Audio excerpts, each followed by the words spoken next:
ભગવાનની ગાથા, ભગવાનનું ચરિત્ર એટલું દિવ્ય છે, અનેક અવતારોની કથા ભગવાનની એટલી સુમધુર છે કે જેને શ્રવણ કરવાથી આપણા પાપો તો દૂર થાય છે, પણ આપણી ભક્તિ પણ દ્રઢ થાય છે.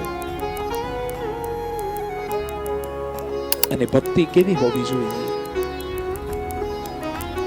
ભક્તિ આપણું લીધેલું સત્સંગ, ભગવાનનું નામ, એ મેં તમને કથાના પ્રારંભમાં પણ કહ્યું હતું, એ દ્રઢતા પૂર્વકનું હોવું જોઈએ.